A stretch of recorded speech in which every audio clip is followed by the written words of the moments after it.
Next দেখ catalytic RNA. Next হচ্ছে catalytic RNA. Catalytic আরএনএর ব্যাপারে মনে হয় বইতে খুব একটা নেই, আমি দেখতে পাচ্ছি না। ক্যাটালিটিক আরএনএ হচ্ছে কিছু কিছু আরএনএ থাকে যেটা ক্যাটালিস্টের মতো অ্যাক্ট করে, যেটা ক্যাটালিস্টের মতো অ্যাক্ট করে বা এনজাইমের মতো অ্যাক্ট করে, সেগুলোকে বলা হয় catalytic RNA. Seck et al. Found catalytic activity in RNA precursor of ciliated protozoan called Tetrahymena thermophila. It was called ribosome. Altman et al. Discovered that ribonuclease P takes part in processing tRNA from its precursor.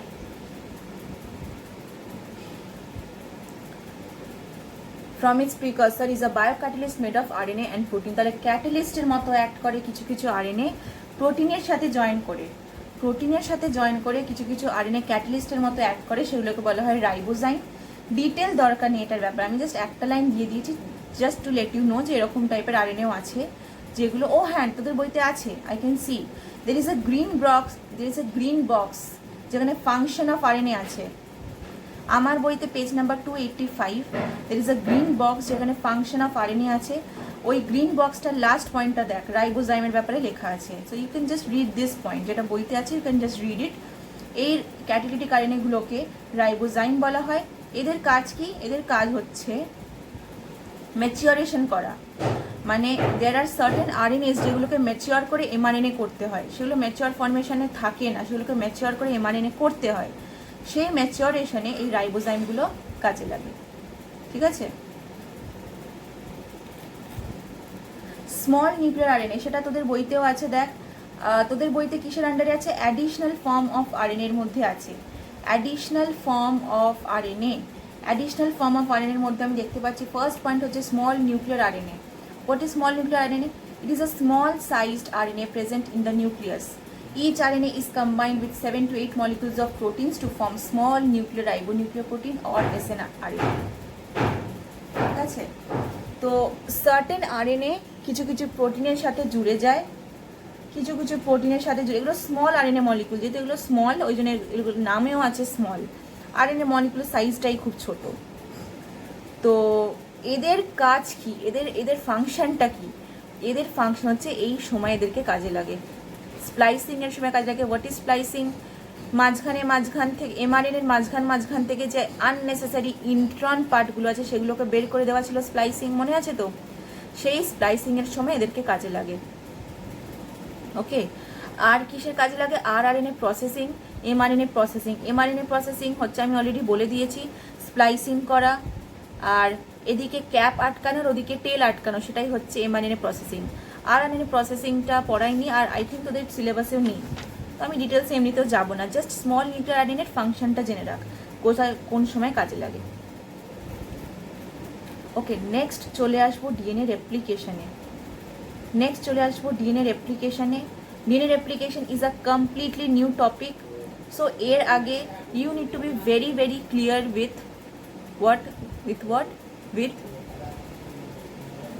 RNA, tRNA, mRNA, এই সবগুলো মানে এতক্ষণ যা পড়েছি এগুলো যেন খুব clear হয়ে যায়, বিকজ ডিএনএ রেপ্লিকেশন ঢুকে গেলে আরও অনেক জিনিস পড়তে হবে। ওকে, পেজ নাম্বার 286 এর differences between DNA and RNA অবশ্যই পড়বি, ভেরি ইম্পর্টেন্ট, স্কোপ অফ সিলেবাসে কিন্তু মেনশনড আছে। ওকে, ডিফারেন্সেস বিটুইন ডিএনএ অ্যান্ড আরএনএটার যে বক্সটা আছে 7টা আছে, 7টাই পড়বি, 5টা 4টে এভাবে পড়বি না, 7টাই পড়বি। ওকে ওকে, সো নেক্সট হচ্ছে DNA replication. What is DNA replication? DNA replication মানে কি? রেপ্লিকেশন মানে হচ্ছে একটা ডিএনএ আরো অনেক কপি বানানো, তাই তো? যখন একটা সেল দুটো সেল হচ্ছে তার মানে কি ডিএনএ রেপ্লিকেশনও হচ্ছে।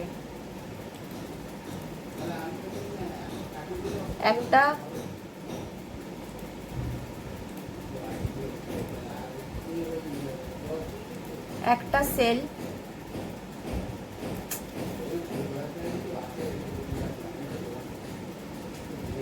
একটু দাঁড়িয়ে যা,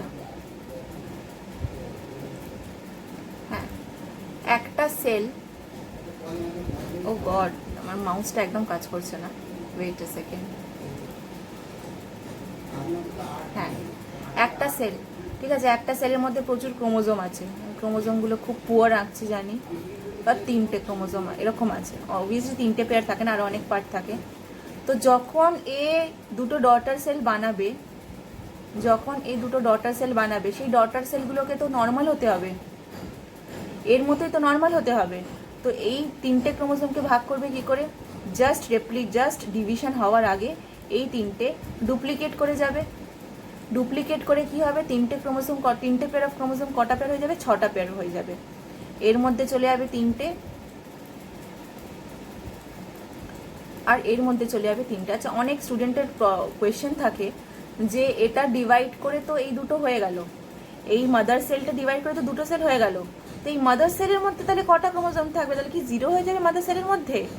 এই জিনিসটা তোদেরকে বুঝতে হবে যে এই মাদার সেলের আর কোনো এক্সিস্টেন্সই থাকবে না। এই সেলটাই এরকম ডিভাইড হয়ে গিয়ে এই দুটো হচ্ছে, নিজেই ভেঙে যাচ্ছে, ভেঙে গিয়ে দুটো হয়ে যাচ্ছে, তো এটা তার কোনো এক্সিস্টেন্সই থাকবে না, এটার আর কোনো এক্সিস্টেন্সই থাকবে না, এই দুটো সেল হয়ে গেল। two of my students had asked me যে মাদার সেলটা তাহলে কোথায় যাবে, এর মধ্যে ক্রোমোজোম তাহলে কোথায় থাকবে? এর কোনো এক্সিস্টেন্সই থাকবে না, দুটো নতুন সেল ফর্ম হয়ে যাবে। আবার এরা যখন ডিভাইড করবে, ডিভাইড করার আগে এদের মধ্যে কি হবে? ক্রোমোজোম ডুপ্লিকেশন হবে, ডিএনএ ডুপ্লিকেশন হবে। ক্রোমোজোম ডুপ্লিকেশন হওয়া মানে ডিএনএ ডুপ্লিকেশন হওয়া, ঠিক আছে? ওকে, আচ্ছা, so every time a cell divides, it must make a complete copy of all its genes. It means a dividing cell has to carry out DNA replication at each cell division. The replication of DNA requires precise accuracy because even an error rate of 0.01% causes significant accumulation of gene mutation. মানে এই যে এর পরে জি বসতে হবে, জি এর পরে C বসতে হবে, সি এর পরে টি বসতে হবে, এই জিনিসগুলোর মধ্যে এরার হতে পারবে না। যদি এরার হয়ে যায়, জেনারেলি এরার হয় না, বিকজ এরার হলেও এরারটাকে রেকটিফাই করার জন্য অনেক মেকানিজম আছে আমাদের সেলের মধ্যে। এরারকে রেকটিফাই করার জন্য অনেক মেকানিজম আছে। যদি সেই মেকানিজমগুলো ফেল করে যায় তখন এরার চলে আসবে, আর এরার এলে কিন্তু জিন মিউটেশন হয়ে যাবে। নর্মাল জিনোম থেকে ডেভিয়েশন হয়ে যাবে, ডেভিয়েশন হয়ে গিয়ে সেটা প্রবলেম করতে পারে। ডিপেন্ড করে এরারটা কোথায় হয়েছে। যদি এরার এমন জায়গায় হয়েছে যেটা কোনো প্রোটিন কোড করে না, জিনের কাজ কি? বারবার বলে আসছি, জিনের কাজ কি? জিনের কাজ হচ্ছে প্রোটিন কোড করা। ধর এমন কোনো জিন আছে যেটা কোনো প্রোটিন কোডই করে না, তো সেই জিনে কোনো মিউটেশন হলে হয়তো কোনো শরীরে কোনো প্রবলেম দেখতে পাবি না। বাট এমন জিনে মিউটেশন চলে এলো, উল্টোপাল্টা কিছু হয়ে গেল জিনটায়, যেটা খুব ইম্পর্টেন্ট কোনো প্রোটিন ফরমেশনের জন্য রেসপন্সিবল, সেই জিনের মধ্যে যদি কোনো মিউটেশন চলে আসে তাহলে কিন্তু সেই মানুষটাই ডিফর্মড ক্রিয়েট হবে। তো মিউটেশনেরও অনেক ধরনের আছে, ঠিক আছে? মিউটেশন কোথায় হচ্ছে সেটার উপরও ডিপেন্ড করে। Semi conservative method of replication, এটা হালকা তোরা ক্লাস 10এও পড়েছিস, ঠিক কি না? এই হচ্ছে একটা নর্মাল ডিএনএ স্ট্র্যান্ডটা এরকম সোজা সোজা থাকে না, স্ট্র্যান্ডটা এরকম পাকানো অবস্থায় থাকে। বাট ফর এক্সপ্লেনেটিভ পারপাজেস এটা আমি এরকম স্ট্রেট একটা ডিএনএ স্ট্র্যান্ড নেওয়া হয়েছে। তো এই স্ট্রেট ডিএনএটা কি হয়? প্রথমে কি করতে হবে? স্ট্রেট ডিএনএ স্ট্র্যান্ডটাকে সেপারেট করতে হবে। এইটা হচ্ছে প্যারেন্ট স্ট্র্যান্ড, যেটা রেড ইন কালার। এই দুটো প্যারেন্ট স্ট্র্যান্ড সেপারেট করেছে। এখানে একটা প্যারেন্ট স্ট্র্যান্ড এসে গেছে, এখানে একটা প্যারেন্ট স্ট্র্যান্ড এসে গেছে। এই প্যারেন্ট স্ট্র্যান্ডে প্রথমে কি আছে? টি। তাহলে টি এর সাথে কি আসবে? কোথা থেকে আসবে? তোরা বলতে পারিস কোথা থেকে আসবে?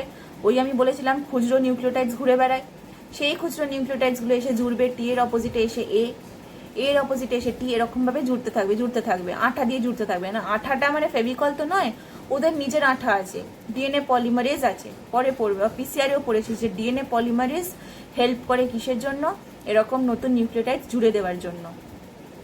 তো এখানে এদের টাইপ ডিএনএ পলিমারেজ আছে, যার জন্য এরকম একটা নতুন স্ট্র্যান্ড ফর্ম হয়ে যাচ্ছে। আর এই প্যারেন্ট স্ট্র্যান্ডের সাথে উল্টো দিকে এরকম নিউক্লিওটাইড জুড়ে একটা নতুন স্ট্র্যান্ড হয়ে যাচ্ছে। তাহলে একটা প্যারেন্ট স্ট্র্যান্ড থেকে ফাইনালি কটা স্ট্র্যান্ড হয়ে যাচ্ছে? দুখানা স্ট্র্যান্ড হয়ে যাচ্ছে। এই দুখানা স্ট্র্যান্ডের মধ্যে একটুখানি প্যারেন্টের ক্যারেক্টার আছে, বিকজ রেড স্ট্র্যান্ডটা প্যারেন্টের ক্যারেক্টার নিয়ে এসেছে, আর একটুখানি নতুন ক্যারেক্টার আছে, এটা নতুন সিনথেসাইজ হয়েছে, তো একটুখানি নতুন ক্যারেক্টারও আসবে। So if this is a parent strand, this one contains one parent strand and one newly synthesized complementary strand. তাহলে কিছু কিছু প্যারেন্টের ক্যারেক্টারিস্টিক্স পাবো। আমরা পুরোপুরি প্যারেন্টের মতো ফটোকপি হই না কেন? বিকজ আমাদের পুরো প্যারেন্টের একদম এসে যায় তা নয়, ঠিক আছে? আর এটা এটা অ্যাকচুয়ালি সেইভাবে বোঝানোর কথা, এটা actually I can not say it like that, because এটা পেরেন্টের মতোই স্ট্যান্ড হয়ে গেছে। এটা যদি তুই ভালো করে দেখিস, সেটা পেরেন্টের মতোই স্ট্যান্ড ফর্ম হয়ে গেছে। পেরেন্টের সাথে আমাদের ডিফারেন্স আসে অ্যাকচুয়ালি ক্রসিং ওভারের জন্য, যেটা আমরা পড়েছি, জেনেটিক্সে পড়েছি। তো এটা অ্যাকচুয়ালি প্যারেন্ট স্ট্যান্ডের মতোই দেখতে। তুই প্যারেন্ট স্ট্যান্ডের সাথে কম্পেয়ার কর। প্যারেন্ট স্ট্যান্ডের উপরে কি আছে? TAAT, দেখ ডটার স্ট্যান্ডেও TAAT। তারপরে প্যারেন্ট স্ট্যান্ডে আছে GCCG, ডটার স্ট্যান্ডেও কি আছে? GCCG। তাহলে এটা পুরোপুরি প্যারেন্ট স্ট্যান্ডের মতোই স্ট্যান্ড ফর্ম করলো। প্যারেন্টের সাথে এখানে ভেরিয়েশন দেখতে পাবি না, প্যারেন্টের সাথে ভেরিয়েশন দেখতে পাবি ক্রসিং ওভারে। মনে আছে হোমোলোগাস ক্রোমোজোমের একটা একটুখানি পোর্শন আরেকটা ক্রোমোজোমের সাথে জুড়ে যায়, that is call crossing over. Crossing ওভারের জন্য আমাদের মধ্যে ভেরিয়েশন আসে। So this is call semi conservative method of replication. Semi conservative কেন? প্যারেন্টের স্ট্যান্ড একটা থাকছে আর নতুন একটা স্ট্যান্ড ফর্ম হচ্ছে। পুরোপুরি কনজারভেটিভ কি? পুরোপুরি কি প্যারেন্টেরটাই আমরা পেয়ে যাচ্ছি, ফটোকপি জেরক্স পাচ্ছি? না, যেহেতু অর্ধেক পাচ্ছি, ওই জন্য বলা হচ্ছে semi conservative method of replication. এই যে semi conservative method of replication হয়, সেটা অ্যাকচুয়ালি এক্সপেরিমেন্টালি প্রুভও করা হয়েছিল। সেই এক্সপেরিমেন্টটা সিলেবাসেও আছে কিন্তু, ঠিক আছে? আচ্ছা, প্রথমে কি হয় সেমি কনজারভেটিভ মেথড অফ রেপ্লিকেশনের? ফার্স্টে প্রথমে এটা হচ্ছে প্যারেন্ট স্ট্র্যান্ড। প্যারেন্ট স্ট্র্যান্ডটার মাঝখানে প্রথমে হাইড্রোজেন বন্ডগুলো ব্রেক হয়। এটা পিসিআরেও পড়েছিস, পিসিআর এর সময়ও পড়ে। পিসিআর তো কাইন্ড অফ ডিএনএ রেপ্লিকেশনে, পিসিআর তো নতুন কিছু না, it was a kind of DNA replication. তো মাঝখানে যে হাইড্রোজেন বন্ডগুলো আছে সেগুলো ভাঙছে। সেগুলো ভাঙার জন্য দুটো স্ট্র্যান্ড, সেগুলো ভাঙার জন্য কি হচ্ছে? দুটো স্ট্র্যান্ড আলাদা হয়ে যাচ্ছে। এই যে দেখ, দুটো স্ট্র্যান্ড আলাদা হয়ে গেছে। এবার এই দুটো স্ট্র্যান্ডের সাথে এই খুচরো লুজ নিউক্লিওটাইডসগুলো এসে এসে জুড়ছে। দেখ, জুড়তে শুরু করে দিয়েছে, নিচ থেকে জুড়তে শুরু করে দিয়েছে। জোড়ার পর এটা একটা নতুন ডটার ডিএনএ হয়ে গেল, আর এটা একটা নতুন ডটার ডিএনএ হয়ে গেল। তাহলে একটা প্যারেন্ট থেকে দুটো হয়ে গেল। একই জিনিস আমি আবার বলেছি, এই যে জিনিসটা, এটাই আমি আবার বলেছি যাতে ভালো করে বুঝতে পারিস। If your ask semi conservative method of রেপ্লিকেশনটা বোঝাও, you can just write this. বেশি ডিটেলসে যাওয়ার দরকার নেই, এখানটা থেকে তুই লিখে নিতে পারবি। ওকে, বইতে খুব একটা পয়েন্ট ওয়াইজ নেই, যার জন্য আমি এখানে পয়েন্ট ওয়াইজ দিয়ে দিয়েছি। কি লেখা আছে? During replication the weak hydrogen bonds between the nitrogenous bases of nucleotides separate. The two polynucleotide strands of DNA also separate and uncoil. এই যে স্ট্র্যান্ডগুলো কি করছে? সেপারেট করছে, আনকয়েল করছে। What is uncoil? Generally DNA স্ট্র্যান্ডটা কীরকম থাকে? কয়েলড অবস্থায় থাকে, পাকানো অবস্থায় থাকে। তো এদেরকে প্রথমে কয়েলিংটা খোলাতে হবে। হেলিকেজ বলে একটা এনজাইম থাকে যে এই কয়েলিংটাকে খোলে, পাকানো অবস্থাটাকে খোলে। ঠিক আছে? কোনো দড়িতে গিট পড়ে গেলে তোরা দড়িটাকে আগে কি করিস? আগে তো কয়েলিংটা খুলিস, আগে তো গিটটা খুলিস, তবে তো তুই দড়িটাকে সেপারেট করতে পারবি, তুই দুভাগে ভাগ করতে পারবি। তো আগে এটাকে আনকয়েল করতে হয়। সেপারেটেড স্ট্র্যান্ডস আর complementary to one other. Obviously যেই দুটো স্ট্র্যান্ড সেপারেট করছে তুই যদি দেখিস কমপ্লিমেন্টারি, এর অপোজিটে টি আছে, সি এর অপোজিটে জি আছে, তো এটা তার মানে কি? Complimentary. Each nucleotide of separated chain attracts its complementary nucleotide from cytoplasm. সাইটোপ্লাজমে প্রচুর এরকম খুচরো নিউক্লিওটাইডস ঘুরে বেড়াচ্ছে। সেই সাইটোপ্লাজম থেকে এই ফ্রি নিউক্লিওটাইডসগুলো এসে এসে জুড়ছে। দেখ, আস্তে আস্তে জুড়তে শুরু করেছে। Once nucleotides are attached by their hydrogen bonds, their sugar radicals unite through their phosphate components. তাহলে এই যে নতুন খুচরো নিউক্লিওটাইডসগুলো আছে, এইগুলো কিভাবে জুড়ছে? হাইড্রোজেন বন্ড দিয়ে তো জুড়বে। প্রথমে কি ছিল? হাইড্রোজেন বন্ডই তো ছিল, যেগুলো ভেঙে গেছিল। তো এখানেও তো আবার হাইড্রোজেন বন্ড দিয়ে জুড়বে। হাইড্রোজেন বন্ড দিয়ে জুড়ে দেওয়ার পর সুগারগুলো এসে অ্যাটাচ করবে। সুগার এখানে কি হবে? সুগার কি এখানে? ডিএনএর জন্য সুগার কি? ডিঅক্সিরাইবোজ। ডিঅক্সিরাইবোজ আসবে, ফসফেটের সাথে জুড়ে সুগার ফসফেট ব্যাকবোন বানিয়ে ফেলবে। ডিএনএতে ব্যাকবোন কি আছে? Sugar phosphate backbone. তাহলে এখানে ডিএনএ ডিঅক্সিরাইবোজ আর ফসফেট এসে ব্যাকবোনটাকে বানিয়ে ফেলবে। Each strand of DNA serves as template or model on which its complementary strand is synthesized. তাহলে এই যে প্রত্যেকটা স্ট্র্যান্ড কিভাবে কিরকম ভাবে অ্যাক্ট করছে, এটা টেমপ্লেট হিসাবে অ্যাক্ট করছে। এই যে দুটো স্ট্র্যান্ড সেপারেট করে গেছে, এই যে দুটো প্যারেন্ট স্ট্র্যান্ড সেপারেট করে গেছে, লুক অ্যাট মাই কার্সার, এই যে দুটো স্ট্র্যান্ড সেপারেট করে গেছে, এই স্ট্র্যান্ডটা একটা টেমপ্লেট। টেমপ্লেট মানে কি? টেমপ্লেট হচ্ছে একটা রাফ স্কেচের মতো, যেটার ওপর এসে নতুন জিনিস এসে আটকাবে। তো দিস ইজ ওয়ান টেমপ্লেট যেটার ওপর নিউক্লিওটাইড এসে আটকাচ্ছে। দিস ইজ আনাদার টেমপ্লেট যেটার ওপর নিউক্লিওটাইড এসে আটকাচ্ছে।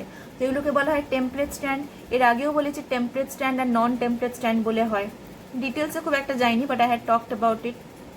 ওকে, so this is all about semi conservative method of replication. এর থেকে বেশি দরকার নেই। This method of DNA replication is called semi conservative. কেন? Because each daughter DNA molecule is a hybrid. Hybrid কেন বলা হচ্ছে? জেনেটিক্সে পড়েছিস হাইব্রিড মানে কি? হাইব্রিড মানে হচ্ছে পুরোপুরি প্যারেন্টের মতো নয়, একটু ডিফারেন্ট, তাই তো, সেটাকে হাইব্রিড বলা হয়। তো এই ডটার ডিএনএ মলিকিউলটা হাইব্রিড কেন? বিকজ এটা পুরোপুরি প্যারেন্টের মতো নয়, একটা স্ট্র্যান্ড প্যারেন্ট থেকে পেয়েছে, আনাদার হচ্ছে newly synthesise strand. Experimental proof. It is now proven that DNA replicates semi-conservatively. It was shown first in E. coli and subsequently in higher organisms such as plants and human cells. কিন্তু এটাকে experiment দিয়ে proof করা হয়েছিল। আমাদের বডিতে যে রেপ্লিকেশনটা semi conservative মানে কি? তুই কি ওপর থেকে দেখে বুঝতে পারিস তোর সেলের মধ্যে একটা ডিএনএ স্ট্র্যান্ড তোর প্যারেন্টের আছে আর একটা ডিএনএ স্ট্র্যান্ড তোর নতুন সিনথেসাইজড আছে? ওপর থেকে তো দেখে বোঝা যায় না, অবভিয়াসলি সেটার জন্য কিছু এক্সপেরিমেন্ট করতে হবে। তো এই যে দুটো মানুষ এরা এক্সপেরিমেন্ট করেছিল, এক্সপেরিমেন্ট করে দেখেছিল যে আমাদের মধ্যে রেপ্লিকেশনটা সেমি কনজারভেটিভ, ফুললি কনজারভেটিভ না, কমপ্লিটলি কনজারভেটিভ না। কমপ্লিটলি কনজারভেটিভ হলে দুটো স্ট্র্যান্ডই আমরা প্যারেন্টের থেকে পেয়ে যেতাম। আর আরেকটা টাইপের কনজারভেটিভ হয় অ্যাকচুয়ালি, সেটাকে কি বলা হয়? কি বলা হয় বেশ, মানে মাঝখানে মাঝখানে একটু একটু প্যারেন্টের স্ট্র্যান্ড থাকবে আর মাঝখানে মাঝখানে আমাদের একটু নতুন সিনথেসাইজড স্ট্র্যান্ড থাকবে, ঠিক আছে? ওকে,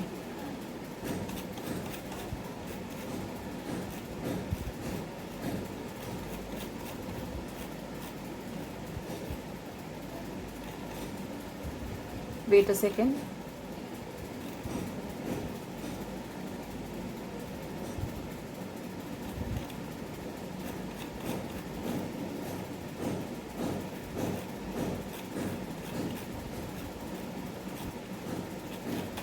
Okay.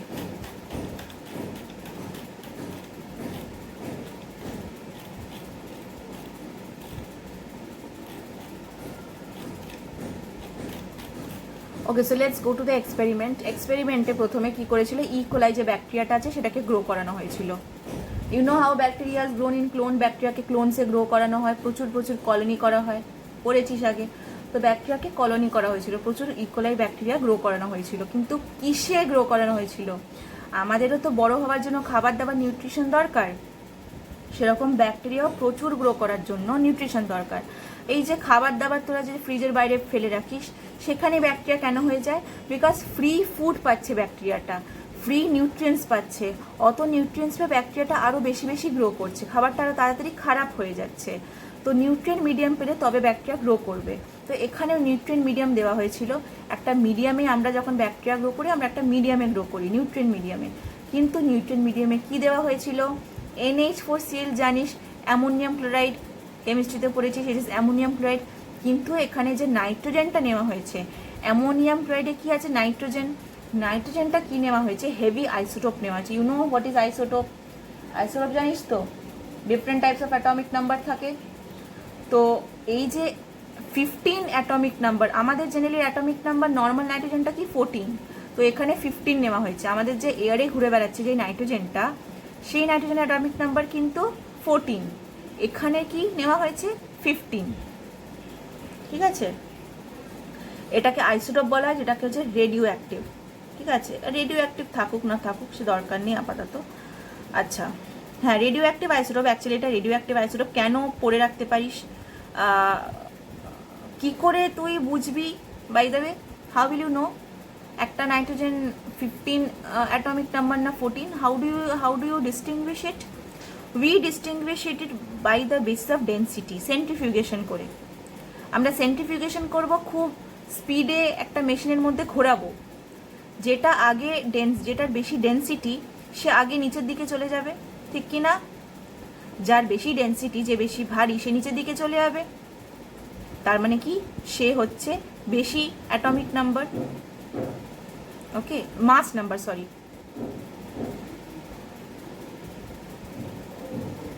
Wait a second.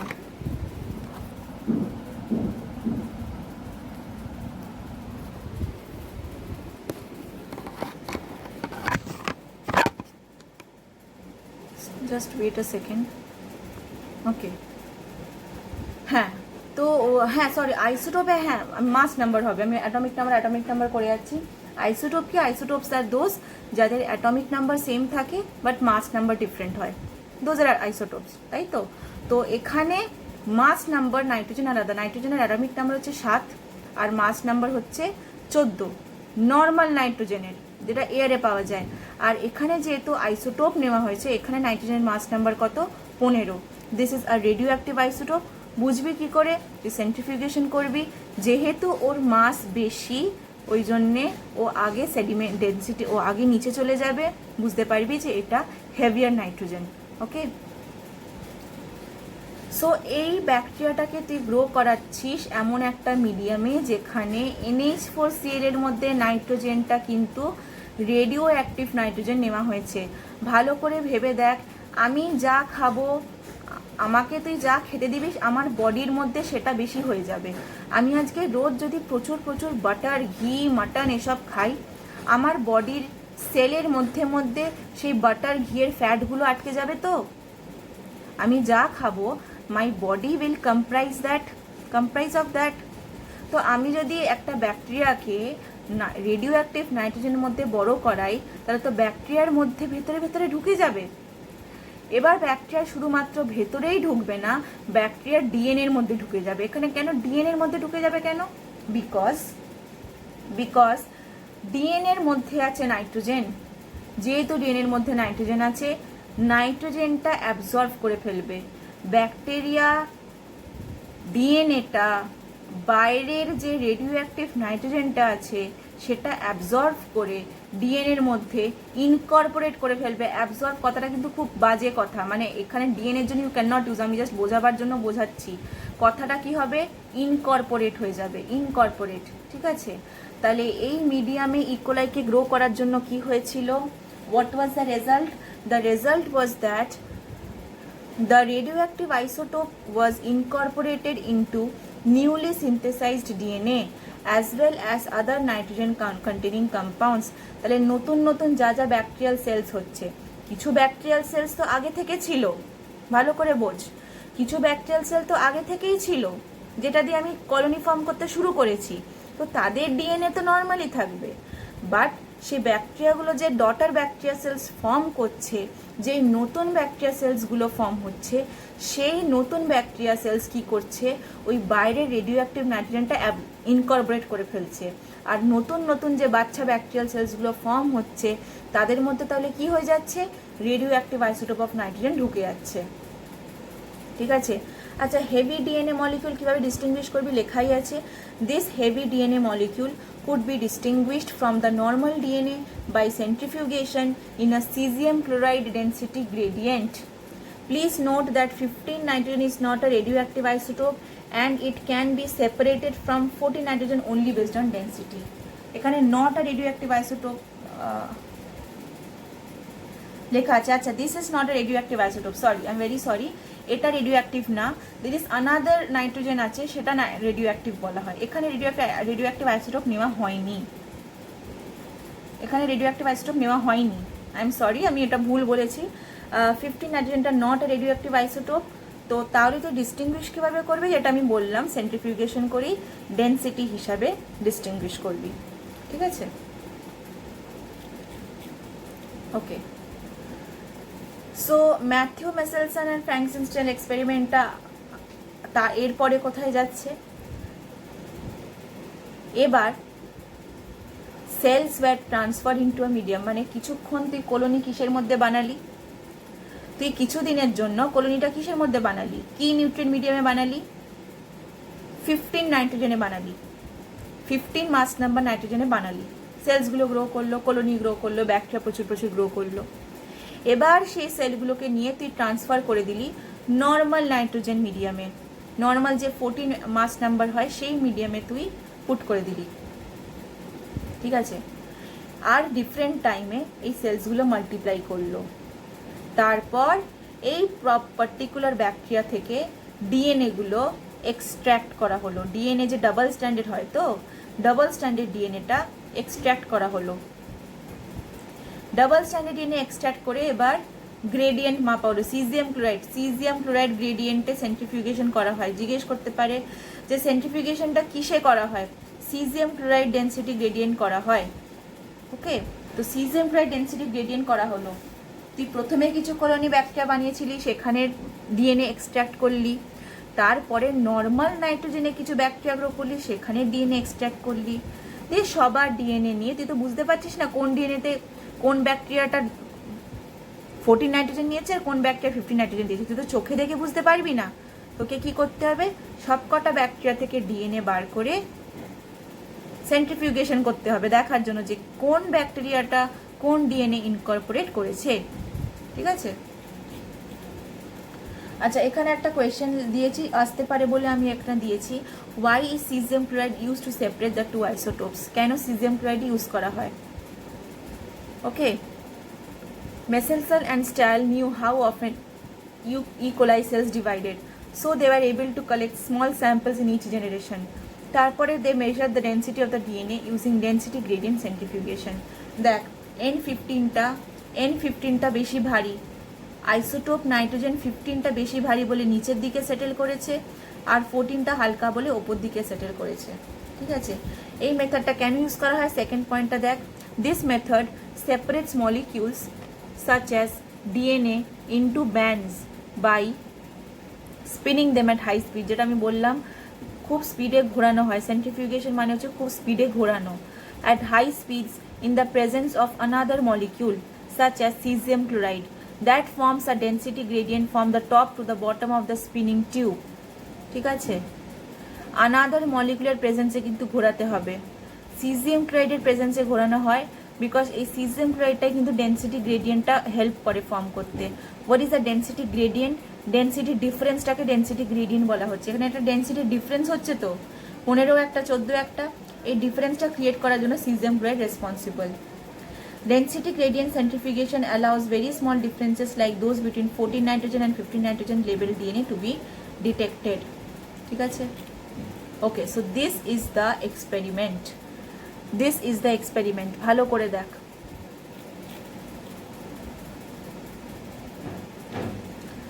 আচ্ছা এই পোর্শনটাই আমরা পরে যাব, এই পোর্শনটা আমরা পরে আসবো। ফার্স্ট দা দেখ রেজাল্টস অফ দ্য এক্সপেরিমেন্টের প্রথমটাই দেখ। ইনফ্যাক্ট আমি রেজাল্টস অফ দ্য এক্সপেরিমেন্টের পরের ভিডিও থেকে আমি কন্টিনিউ করি, বিকজ এটা আমার বোঝাতে টাইম লাগবে। So I am just ending this video here, next ভিডিওতে তোরা আমি কনক্লুশনটা এখানে বুঝিয়ে দেবো।